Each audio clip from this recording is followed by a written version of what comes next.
श्रीतोटकाचार्य विरचित श्रीतोटकाष्टकम्।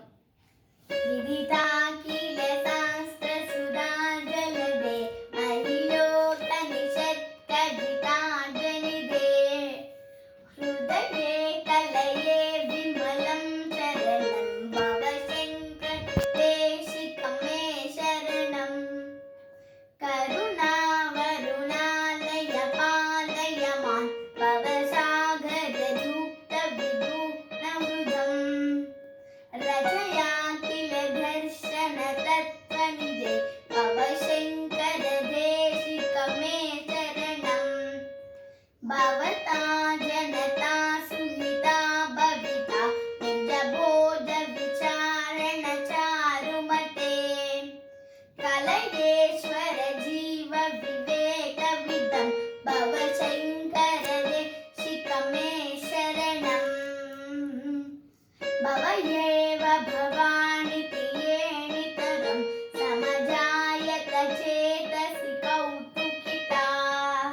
मम वारय मोहमहाजलधिं भवशङ्करदेशिकं मे शरणम्।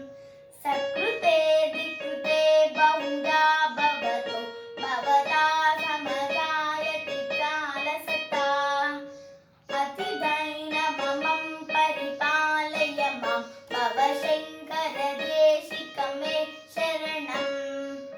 जगतीममृतं कलिताकृतयो विचरन्ति महामहसस्थलतः। ऐमांसुरिवात्रविभासि गुरो भवशङ्करदेशिकं मे शरणम्। गुरुपुङ्गवपुङ्गवकेतनते समतां ममतां नहि कोऽपि सुदे। शरणागतवत्सल तत्त्वनिधे भवशङ्करदेशिकं मे शरणम्।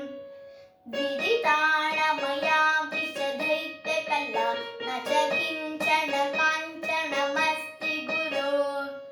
धृतमेव विधेहि कृपां समजां भवशङ्करदेशिकं मे शरणम्।